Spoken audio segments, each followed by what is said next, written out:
که د چا رشته نه کېږي نو دا وظیفه دې وکړي نو الله جل جلاله به د دې وظیفې په برکت سره په یو ښکلي خاندان کې او په نیکې کورنۍ کې هغوی ته رشته ورکړي. زما وروڼو او خویندو، نن د قرآن مجید یو آیات درته ښیم، د سورې نحل آیات نمبر 2 نمبر وړوکی آیات دی. او کوم انسان چې د دې وظیفه شروع وکړي نو الله جل جلاله به هغه انسان ته په ښکلي او مزیدار ځای کې رشته ورکړي او داسې ځای کې ورته رب العالمین رشته ورکړي چې څنګه د ده د زړه ارماني، یعنې د ده په زړه کې به ډېر زیات ارمانونه وي چې زما ته داسې رشته میلو شي، داسې رشته میلو شي، یعنې څنګه زما د جامع سره مناسب رشته یي هغسې رشته دې ماته میلو شي. نو هغه دې دا وظیفه شروع وکړي د سورې نحل آیات نمبر 2. اوس یې درته ویم هم زه. نو الله جل جلاله به د دې وظیفې په برکت سره تاسو ته زر تر زره په یو ښکلي خاندان کې هغه رشته درکړي.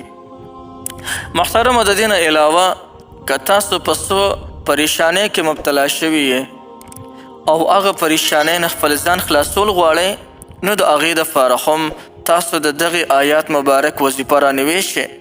الله جل شانه به زر تر زره تاسو د هغې پریشانۍ نه ختمي کړي. او که دا پریشانی چې د کم ځای نه راغلی نو د څه د وجې نه راغلی او د کمې مسلې د وجې نه راغلی هغه مسله به د هم رب العالمین آسانه کې اواره کړي. په دې آیات مبارک کې الله جل جلاله ډېر لوی پاور ښودلی. یا یو انسان دی هغه ډېر زیات فکرمند دی، یعنې د هغه دا بدنامۍ خطره ده او هغه سره دغه خطره ده هسې نه څوک راباندې الزام ونه لګوي، څوک مې بدنام نه کړي. یا یو انسان دی د دشمن نه هغه ته ډېره سخته خطره ده، د دشمن د لاسه ډېر سخت پریشان راغلی دی. او یا یو عام انسان دی خو په دو باندې ډېر انتخابي ظلم کوي، د هغه د ظلم نه ډېر سخت تنګ راغلی دی. که دغه وروڼو خویندې د دې آیات مبارک اَمَّن یجیب المضطر اذا دعاه ویکشف السوء د دې آیات مبارک وظیفه رونیسي، نو رب العالمین به یو پیدا خدا ده چې الله جل شانه به دغې خلکو ته په یو نیک صالح او په ښکلي اغلا خاندان کې ورته رشته ورکړي او داسې ځای کې ورته رشته ورکړي چې څنګه به د دوی د زړه ارمان وي، یعنې د دوی د زړه ارمان به رب العالمین پوره کړي. او بله خبره که پریشانۍ کې مبتلا یې نو زر تر زره به د هغې نه خلاص شي. څه خطره درتې ده او د هغې خطرې په وخت کې دغه آیات مبارک وي نو هغه خطره به د خم الله جل جلاله ختمه کړي.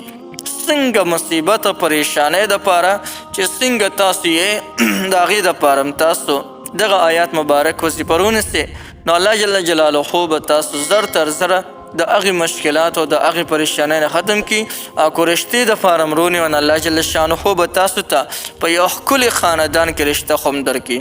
نو یو ډېره زیاته زبردسته وظیفه ده. د وظیفې کولو طریقه دا ده چې دا وظیفه اَمَّن یجیب المضطر اذا دعاه ویکشف السوء سورې نحل آیات نمبر 2. په ناسته ملاسته ولاړه په هر حالت کې چې ستا خولې باندې دغه وظیفه شروع وي دغه آیات مبارک انشاءالله یو ورځ به داسې راشي چې الله جل جلاله رحم به په جوش کې راشي او د ستا چې کم حاجت وي هغه حاجت به رب العالمین پوره کړي. اوس که د ستا حاجت دی چې ما ته یا زما اولاد ته یا زما وروڼو خویندو ته ښکلي ځای کې رشته میلو شي نو الله جل شانه به د دې په برکت سره درته په ښکلي او اعلی خاندان کې رشته درکړي. او که ستا حاجت دا وي چې یاره زما دغه پلانکۍ پریشاني ختمه شي او زما د مشکلات تمام غمونه او فکرونه د الله جل جلاله زما ختم کړي، د هغې سوال وکړه نو الله جل جلاله به د دې وظیفې په برکت سره تمام پریشانۍ غمونه او فکرونه دا به د رب العالمین ختم کړي.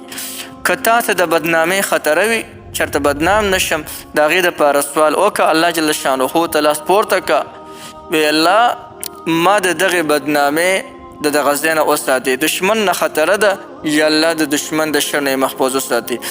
دغه سوال کوه او دا وظیفه هر وخت چې ستا خولې باندې جاري وي اَمَّن یجیب المضطر اذا دعاه ویکشف السوء نو انشاءالله چې ډېر زر به تاسو ته خپله معلومات وشي الله جل جلاله به تاسو خپل مقصد کې کامیاب کړي. دا وظیفه به تر د هغه وخته پورې کوو چې تر څو پورې موږ په خپل مقصد کې کامیاب شوي نه یو ډېره مفید او زبردسته وظیفه ده. بلکل یې تاسو کولی شئ. د دې درته مکمل اجازت دی. هر څوک د دې وظیفې نه مکمل فایده اخیستلی شي.